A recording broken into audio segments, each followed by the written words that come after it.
Well,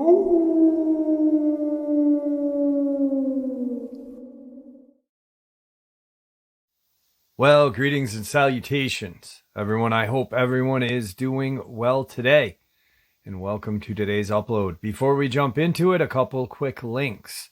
As many of you know, I rely on Patreon, PayPal, channel membership, and the merch to help the channel to continue to grow and go.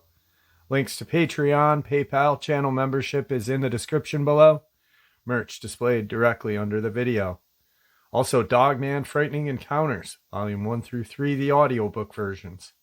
They were written and researched by Tom Lyons, narrated and produced by me, Jeff Nadolny. Those audiobooks are available on Audible, Amazon, and iTunes, links to which are also in the description as well. And finally, last but definitely not least, if you'd really like to help support this channel to continue to grow and go, simply subscribe. It does not cost a cent. Click the like button, takes half a second. If you don't want to miss out on any of the informative uploads that I put out daily, click that bell icon, and folks, please leave a comment. Why? Well, because all of these things really do help this channel to continue to grow and go. And yes, folks, they definitely do matter. Now, everyone, I have taken far too much of your time. Let's jump into today's upload, shall we? Today's first encounter. So, let me describe the woods that I like to hang out in. They're about a half a mile long and 150 yards thick between some houses and a not very busy road. Sometimes I feel like something's watching me out here, but I've never had a weird experience up until now. Anyway, I'll get into it. Over last weekend, I wasn't in the woods as I had some work and I was overall just too busy to go and spend some alone time out there. Anyway, last Monday, I walked into my little camp, and I found it trashed. A makeshift bench I had made was wrenched apart, it was nailed together, a sign and signpost saying camp was cast over 15 feet from where it stood. An entire wall of the cabin I made was torn down, and some guidelines holding up the tarp on top seemed to be ripped apart. There was no storm over the weekend, just a little rain, if I remember correctly. Strange, I thought, but maybe some teenagers or a neighbor decided to vent some frustrations by wrecking the camp. The damage wasn't that bad, and I ended up fixing everything. Anyway, a couple days ago, I was splitting some wood and carving it into pieces for a game I play with some of my friends. I decided to take a break and text one of my friends for a bit. We talked about the woods, and I tell him that these woods are totally not scary, and I feel safe here. Just as I press send, about 50 yards behind me, hidden behind a hill, I hear a terrible scream, and it's not a fox scream, I've heard those. Not a human, but more like a woman being murdered, crossed with a car screeching to a halt. But not either of those. I turn around and grab the knife off of my belt, and think this is strange. Just as I tell my friend that, I wasn't afraid, I hear the scream. I proceeded to get up and steadily walk out of those woods, and I haven't been back since. Today's second encounter. My family and I went to a park where we've been going to for about 20 years. It's quite big, but still, one day we came across a part of it where the meadows usually continued, yet all of a sudden a part of the forest was there. We were at first wondering what happened, then shrugged it off and went down, going towards it. Then went inside of it. It was pretty dark in there, for being an afternoon in autumn, and kind of weird. There was almost no wind. It was silent. There was a part where the light came through, a bit dim, yet kind of open. I looked around, and the ground was black, the soil. And it was all just so surreal between most of the tree roots and old crimson-red bricks. They all looked pretty weathered. The forest was at least, from the looks of it, 100 years old, if not older. Well, and now we come to the rather weird and more uncanny part. We were standing around looking, wondering why we've never seen this part of the forest before, which wasn't big either. Then it got strange, very dim, completely no wind and stuffy. It was like something was in the air, giving us goosebumps. I heard a voice which told me to leave. Get out now. I told them, and we went out as soon as possible. The next time we came to this place, it was probably a month later. The power lines, before the start, next to the road, were still there, but the forest, it was gone, like it was never there in the first place. The grass looked like the rest of the meadows, like it truly was never there. To this day, my family and I wondered what happened on that day. I've had paranormal encounters before, yet smaller ones, but later, like 2009, 2010, and more recent as well, but never something like a piece of forest just popping up out of nowhere and then vanishing, like it was never there in the first place. Today's third encounter. So my friend, we'll call her Jay, was over late last night, and we had been talking about paranormal experiences, and I brought up the subject Dogman. She had never heard of a Dogman, so I put YouTube on and showed her a couple of videos where an unknown creature was filmed digging in a cemetery. When she saw this creature in that video, she gasped and said, "Oh my God, I wonder if that's what I saw." I paused it and I was like, what? You've seen something like this and you never told me.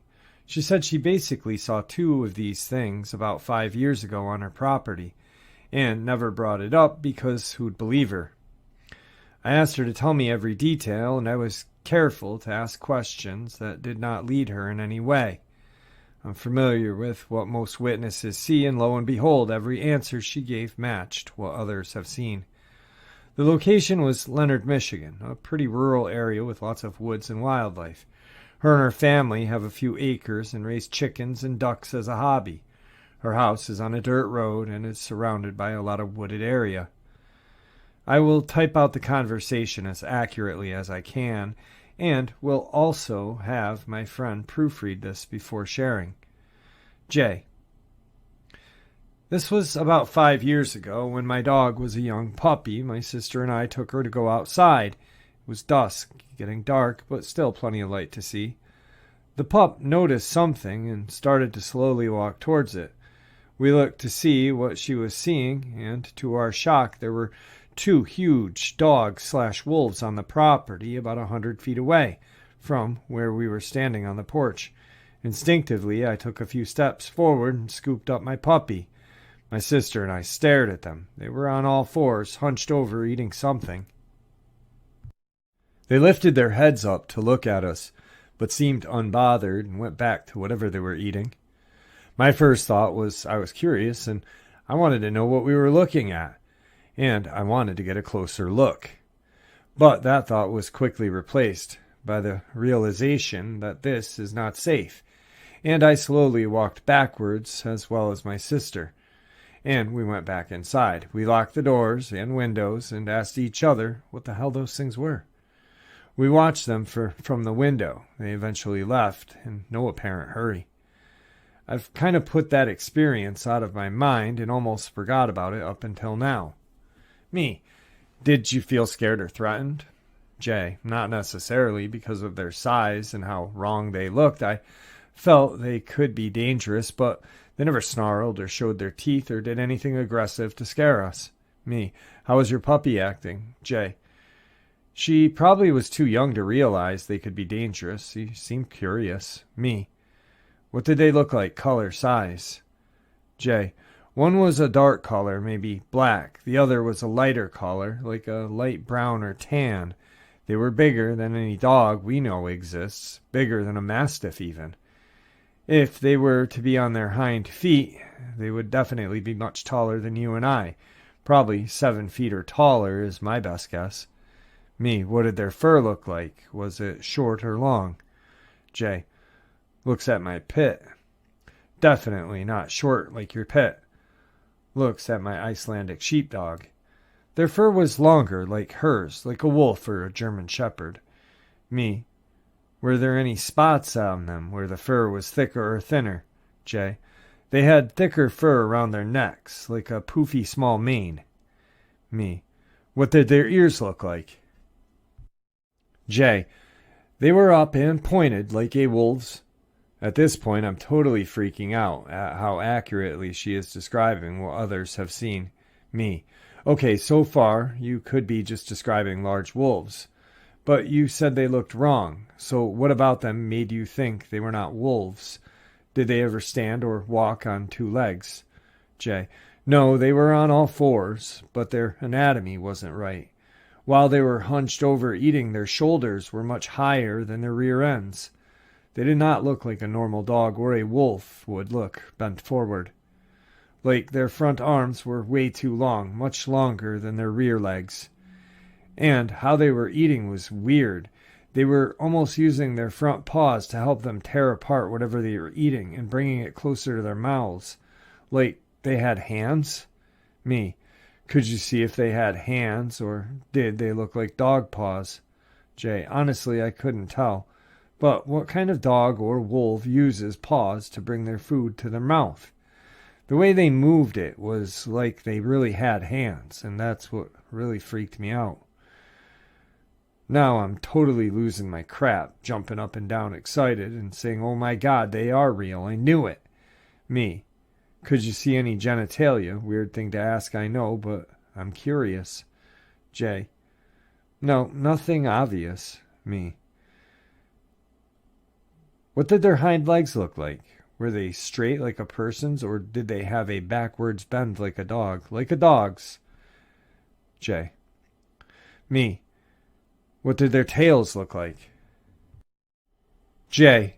Pauses for a while. I can see her thinking. She gets a look of realization. They didn't have tails. Oh my God. That's what really scared me. When they walked away, I remember thinking, oh my God, they don't have tails. Me. What did you conclude that they were? J. I didn't. I was freaked out. I had no explanation. My guess was some type of genetically altered wolf or a werewolf. Me. I would have been obsessed with finding answers if I had seen this. Why did you just put it out of your mind? J. I don't have a clue. Maybe because I couldn't come up with a logical explanation. It was too weird and scary to think about. On a side note, later that same week, her boyfriend happened to look out the window on the second story and saw a huge white dog in the field near their house. He says he remembered thinking that it's a massive dog and that he had never seen it before. Being in a rural area, they know most of the neighbors' dogs and strays are not common. He didn't give it too much thought, but as we were discussing her sighting, he brought it up. I asked her if they found any evidence of what they had been eating or any tracks. The next day they did go out where they saw the creatures, and they did find one large canine paw print. I asked her if they took a photo, and she said she thinks they did, but can't remember if it was on her phone or her sister's. Whatever they had been eating was completely devoured, or they either took the remains with them when they left. As she thought more about it, she remembered that her family had, in fact, had a few of their chickens and ducks go missing around that time. But given that they are birds, and they free range, and there are normal predators in the area, it was not overly shocking at the time. She left pretty late, planning to talk to her sister about it soon, to see what she remembers. I told her not to lead her for answers, and to see if everything matches what she remembers. I'm really happy she's taking this seriously. She Google searched and found one image that closely resembles what she saw. However, the creature in the artwork has a tail. Well, what she saw did not have a tail. She ended up talking to her sister about it, and her sister said she didn't have the clearest recollection of them. When she brought up Dogman, her sister actually said she had heard of Dogman online and stopped and said, "Dude, maybe that's what we saw." One interesting thing that her sister did remember was that she thought they were eating a carcass of a duck or a chicken, but their conversation was brief, and I would love to talk to her sister sometime soon to ask my own questions. A little disclaimer, she is an honest person, very down-to-earth and genuine. She has never given me reason to doubt her. She's not an alcoholic or a drug user, and she's never been one to make up wild claims or make things up for attention. I do believe her experience wholeheartedly, And for me, there is no doubt in my mind that Dogman is, in fact, real. Today's fourth experience. Here's a weird experience that happened to me. I'm not super into cryptids, but I've experienced enough strange stuff in the woods to make me think about this twice. Some people are saying that this is classic Dogman behavior. I don't know what was behind these experiences, but they are very real. About a half an hour from my house in a state forest, there's some backpacking shelters that you can rent. It's like a single group campsite with a crude cabin with no door, a fire ring, and a single pit toilet outhouse. They're in the middle of nowhere, several miles apart, not like a campground at all, very secluded. There are 5 sites on a 32-mile trail. About 15 to 20 years ago, my parents' friends were staying out there partying for a few days. My mom, dad, dog, and I hiked out there for a day trip to visit. I was a kid, maybe 12 or so. I was hiking the trails around the campsite with my dog. I heard a very distinct cry for help. From the single "help me," but loud, plain as day, it echoed off the hill. It was real. It was a soft tone, a higher pitched voice. Either a woman or an older child. I didn't hesitate. I started running toward the voice with my dog. Bad idea. I should have grabbed an adult. We were cresting the hill, and this voice was so loud that I anticipated seeing a person in need of help as soon as we got to the top of the hill and looked down. My dog was starting to act weird as we frantically searched for almost a half an hour and came up empty-handed. Nothing. Nobody about. My dog was very reluctant to continue further, and we turned around. This is a large border collie husky mix. She was really intelligent and protective of me as a child. She started to lag behind me rather than lead on a leash.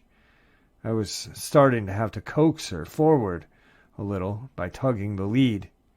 I told my parents and the other adults at camp, and they just kind of laughed it off. I was distraught for the rest of the day. I will add that the adults were the better part of a mile away, and this noise was coming from the opposite direction of camp. Fast forward a couple decades later to last year, I'm solo backpacking, in which I do a lot. I decided to rent that very same spot for myself.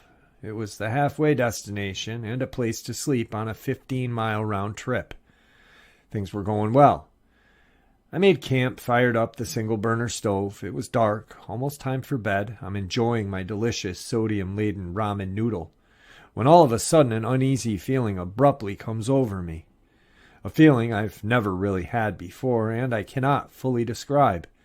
My body tensed up, I got cold, my hair stood up on the back of my neck. And right then and there, I needed to leave. I don't know why, I just had to. I did not have time to properly pack. I half-assed started stuffing my gear back into my pack. Then my LED headlamp with relatively fresh, or so I thought, batteries died. There was absolutely no moon. It's dark, very dark. I pulled out my tiny 50 lumen Streamlight style pen light from my pocket and finished packing. I had a large heavy-duty contractor garbage bag that I always kept packed away for use to make a makeshift rain poncho or what else. I finished stuffing my tent and sleeping bag into the garbage bag. I hustled out of the woods with my poorly organized pack on my back and my garbage bag of belongings over my shoulder. Strange thing about this experience was it wasn't quiet in the woods when things got weird. I could hear a pack of coyote yipping, or so I thought, going nuts in the distance when I was hiking out, but nothing else really. Here I am, a grown-ass man who considers himself a proficient outdoorsman, sprinting out of the woods. For what? From what? The dark? As a legal permit holder, I always carry a sidearm when doing long solo trips in the woods. My hand was hovering around the holster the whole way back. I made it to the car in serious record time, loaded up, and sped off. It took me a while to shake that feeling. On the way back, I did get lost, but Google Maps helped me backtrack to the fork in the trail. I completely 100% forgot about that voice calling for help incident at that very spot a decade or so earlier. Then it hit me at once. I got home, started to unpack in the middle of the night. I remembered that voice, looking for the person screaming for help, my dog and I. I started to get knots in my stomach. For reasons I cannot explain, it all kind of started to make sense to me, like there was some sort of correlation. I don't venture into that area anymore unless I'm with other people. Something strange is or was out there, or something really bad happened there in the past. I know this experience isn't that crazy, but most of the real ones are not. I looked online into missing persons or whatever and didn't come up with anything significant. There have been a couple of murders, but those predated my experience by at least 10 years or so, and although they were in the same state land, they were not what I would consider nearby. Perhaps something was attempting to lure me as a kid. That same thing was enough to tip me off as an adult. Maybe I was just a dumb kid with an overactive imagination. Maybe as an adult the stress of life got to me as I was left to my thoughts in the wilderness, and I had a panic attack. Who knows, really? Oh yeah, and this was in the Great Lakes region of North America. Today's fifth encounter. I regularly visited my grandfather where he lived in Wisconsin. His home was surrounded by trees and located in an area where heavy woods were normal. He lived by himself, and it cheered him up when I'd go and see him. Then out of nowhere, I heard he was selling the home and moving. That did not make any sense to me. He loved that house. The location was great, up in the woods, just like he wanted after he retired. I wanted to go see him there one last time before he sold it, but he didn't want me to. He wouldn't even let me visit. That never happened before. In the past, he always welcomed my visits. I got him to change his mind, but it was not easy. Nothing that was going on made any sense to me. On the visit, I noticed he had changed. He wasn't relaxed like he used to be. I wasn't a kid anymore. I was old enough to travel by myself, but he wouldn't let me go outside of the house alone. There was a fence now, and he had installed floodlights. During the evenings, he couldn't take it easy. He would go and check every little noise or look out the windows a lot, and he always kept a loaded shotgun with him or near him at all times. He never did that before. The atmosphere at his house was totally changed, and how it used to be. He and I were close and had a very good relationship. In fact, I was closer to him than anyone else. That's why he told me what happened when I asked him what was going on. What he told me was something I have never forgot. I have never told anyone what he said before. This is the first time that I am sharing it. He used to go fishing at a location out in the woods. It was his favorite thing to do. The best part about it was how close it was. He didn't have to drive. He could just walk through the woods and go fishing whenever he wanted. It was that convenient. He was on his way one day going through the trail in the woods to get there when he came across a huge creature that had black fur and big, heavy muscles. It was standing down the trail some distance from him. It had the head of a wolf, and it stood on its hind legs. Being in its hind legs made it look over 8 feet tall. It had its nose up in the air like it was sniffing around, and then it stopped moving. Suddenly it snapped its head and looked directly at my grandfather. When my grandfather first saw it, it scared him. He was froze with fear and confused by what he was looking at. When it suddenly snapped its head and looked at him in a way, it looked angry. My grandfather felt the deepest fear he had ever felt in his entire life. Still frozen with fear and standing there staring at this creature when it started running toward him. When my grandfather saw this, he dropped everything, his prized fishing gear and other stuff, and ran home as fast as he could. Now he hadn't moved like that in years, so it caused him some pain. He had a hard time, but he had motivation. There was a lot of noise behind him while he ran through the woods. He looked back over his shoulder one time and saw it behind him. It was chasing him. After that, he ran the rest of the way home without looking back again. He made it, but lost everything he had dropped. Even though it cost him plenty of money to buy it all in the first place, he never went back for any of it. The creature scared him so much. But it didn't end there. That same night that it chased him, it started coming to his house. Noises on the roof or outside of the house woke him up.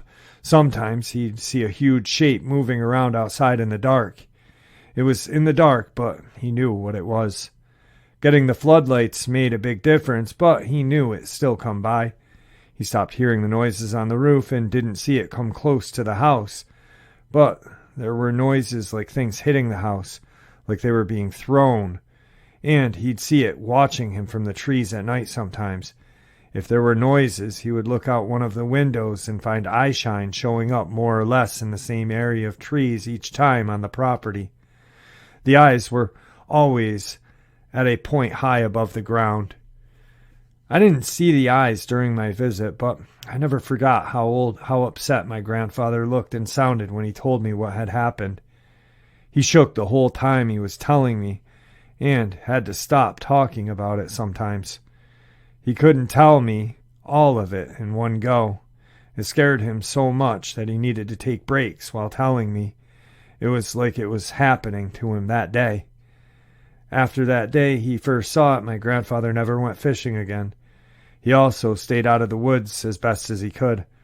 What happened to him scared him so much that it changed the way he lived and made him give up his home. Tonight's final encounter. It was 1988. I was driving through Tennessee at the time, taking what I thought would be a shortcut through a rural area and possibly through a more scenic route through the state.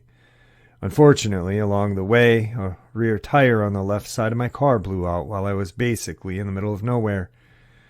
This was a time before cell phones. It wouldn't have been possible to call for help. Not in the way cell phones make it so easy now, but I was prepared. I knew how to change a tire myself, and I had a spare, so I started working on it. After some time I finished changing the tire. I was still on the ground and didn't have a chance to put all the tools away yet, when I heard a lot of strange and rapid noises on the road, some way back on the part of the road I had drove through earlier, after the tire blew out and while I was still stopping the car. I turned my head just in time to see something large disappear into the trees off the side of the road. It was completely unexpected to see something that large, and I wasn't sure what it was, because I mostly missed seeing it in time. With the way it ran so fast, if I didn't look in the direction of the noises when I did, I might have missed the whole thing, even though it was already gone. I kept looking over in that direction, somewhat out of curiosity, but also out of the sense of caution, because it had been dead silent all that time, and then something large suddenly made noises by running across the road like that. There was no one and nothing else around, so it was a little unsettling. I kept looking there just in case I'd see something, but also to make sure I was not in any kind of danger. I didn't know what it was, but I started wondering why it would have been running so fast in the first place. Also, as soon as I started wondering about that, I froze up immediately, because I saw the reason for it. A huge black dog came running out of the woods. It was enormous and running in the same direction the creature ran earlier, as if it was hunting it or chasing after whatever the earlier one was. Even on all four legs, the chest of this dog was rather considerably large, given the distance I saw it from. At first it kept going without missing a step. It moved fast, but then it seemed to notice that I was there, and I saw it do something that immediately made me concerned. While it was running, it turned its head toward me and stared right at me. After seeing me, it never turned its head away from me. It had almost reached the trees the earlier creature ran into, but it slowed down instead and came to a complete stop. all while still looking at me. Then it turned its entire body around in my direction to face me. I was scared to see it do that, and did not move an inch.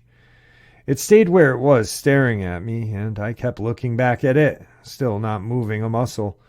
It's like I was thinking it would leave me alone if I didn't move, even though, on some level, I was keenly aware of the fact that the whole reason it even stopped running in the first place was because it noticed I was there. That still did not prevent me from hoping it would just go away and leave me alone. Unfortunately, that's not how things turned out. It waited a second or two, then started moving toward me. That made me panic. I stood up immediately. As soon as it saw me do that, it stopped moving. It continued to stare at me, and waiting a second or two again. Then it stood up on its hind legs. That was absolutely horrifying to see because of how tall it looked. I was stunned, and I was feeling a whole new level of fear. I didn't have a chance to put the tools away, but I had already finished changing the tire before the creature came out of the woods. The car was right there, so I could have just moved back slowly to the driver's side and gotten back in. Problem with that was that I was mostly too scared to even move slowly. After seeing it stand up, I was too scared to move at all. The whole thing was completely unexpected, and the creature ahead of me had my full attention. It was still standing on its hind legs, but then I saw it take a step toward me, then another and another. Then it charged at me. I cannot begin to express the full extent of fear I felt on seeing it charge me, or the sadness I felt at the brief and sudden thought I had almost died. It had no intention of leaving me alone at all. It was coming to get me. All its steps were large. With the distance it crossed with just one step and how fast it moved, I thought it would reach me before I could get back into my car.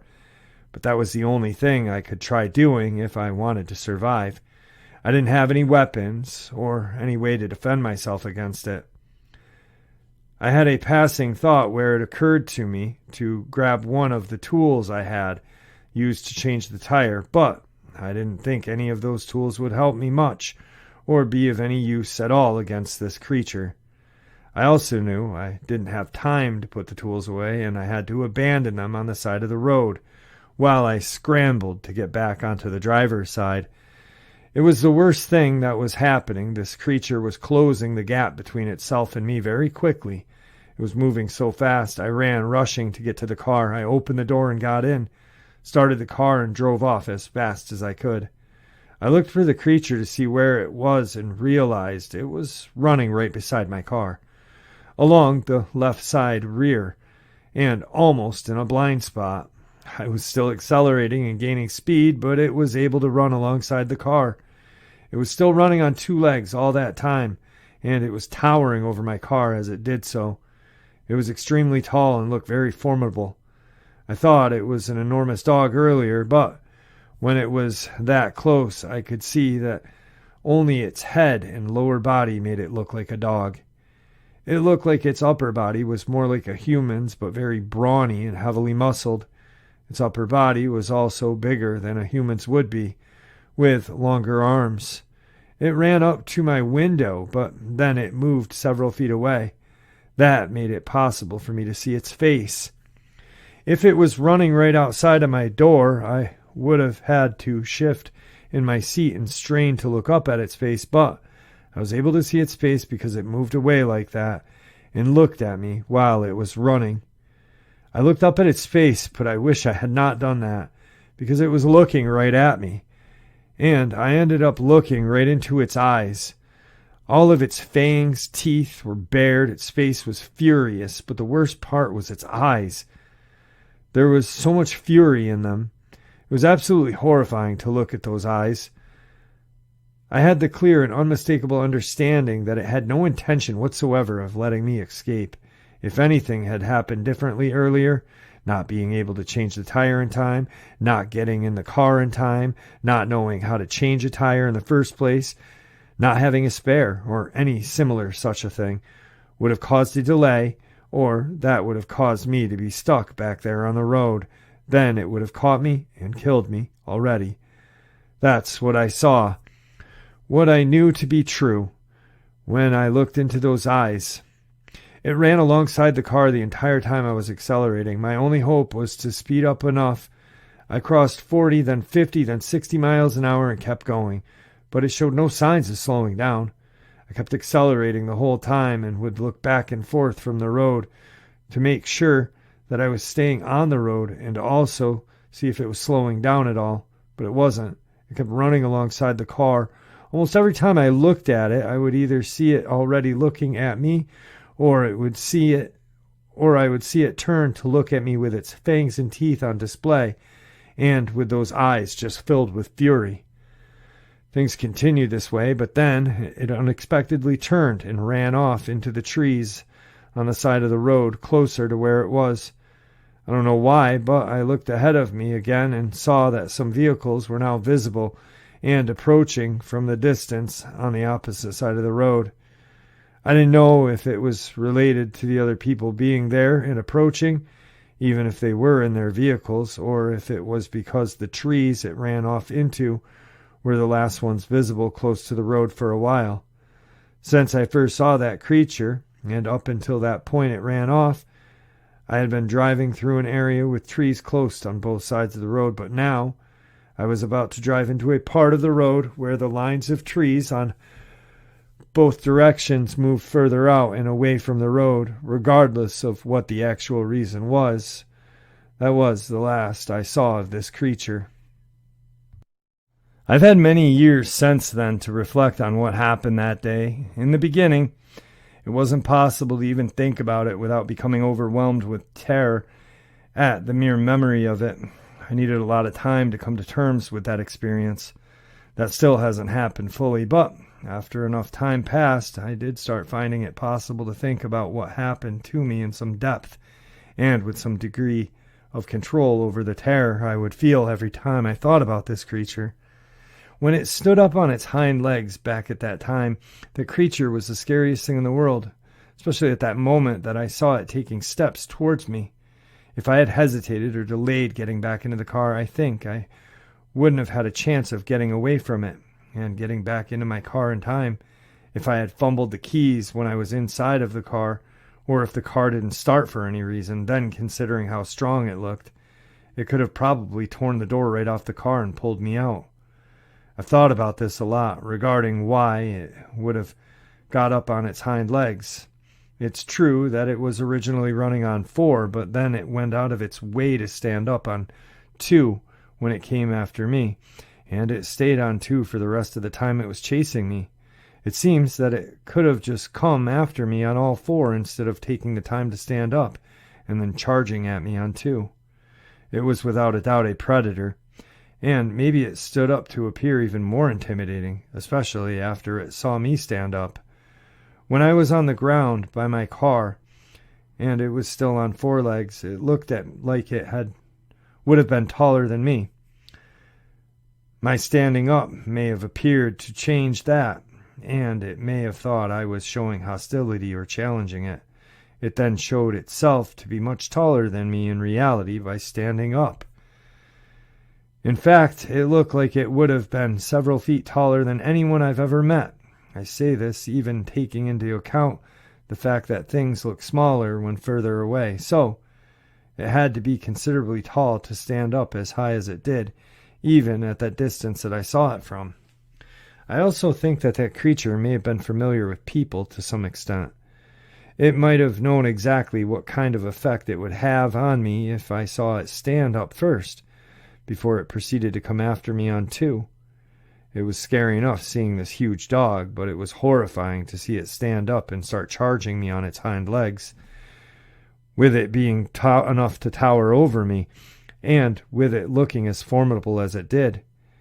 It's also possible that it saw I was outside of my car, so it may have understood that it would have had to use its hands at some point if it caught up to me while I was in the car, but before I was able to start driving away. That could have been a likely reason, and that could also mean it was familiar with both people and with the way we get in and out of our cars. Even ordinary animals can recognize as much, though for the most part, ordinary animals are usually unable to easily do something as simple as open a car door to follow people in without the use of hands. I am aware that some animals can be trained to open car doors, while other animals, including wild bear, can figure out on their own how to operate a car door, but it's still much easier to do it with hands. In that case, standing up when it did might have been more efficient because, after all, it had a human-like upper body, including arms and what looked like hands, and it could run very fast, whether on four or two. Faster than any human could run for certain, but it would need its hands to open the door if it was able to get to me before I could get to the car and move away. If that really was the reason, then that also implies it would have been familiar enough with people to have predicted what I would do. That, to me, could mean that it had gone after someone else before, someone who was in their car. That's a horrible thing to consider, and it would not have surprised me if it turned out to be true, because I am entirely convinced that it had no intention of letting me leave that place alive. This whole ordeal effectively turned me into a nervous wreck for the longest time. Nightmares of the creature continued for me every night since then, although they've reduced both in intensity and frequency over the years. For the longest time, I avoided rural roads and the countryside in general of any state that I was required to travel through. I also became deathly afraid of dogs, especially larger ones, or any kind that could even vaguely resemble or remind me of the general shape that creature I saw, or of the way it looked when it was still running on all fours, and then it turned its head to look at me. I would be unable to watch scenes in movies or on TV of any dog or wolves running, showing aggression, or showing their fangs and teeth. Another effect was that getting children to pet a dog wasn't something I ever found possible to do. These effects have lessened significantly since.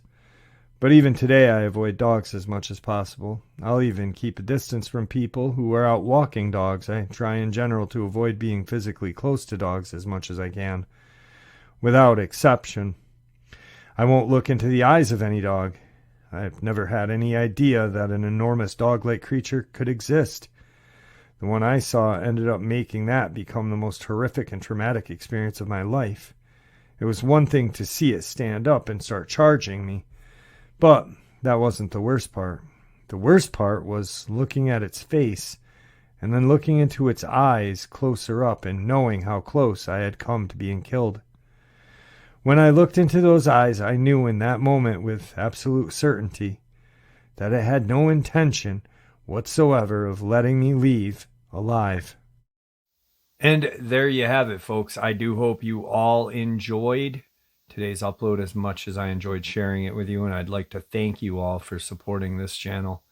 It is honestly your support that keeps this channel growing and going, and what gives us all a place and a chance to share our experiences and theories judgment-free.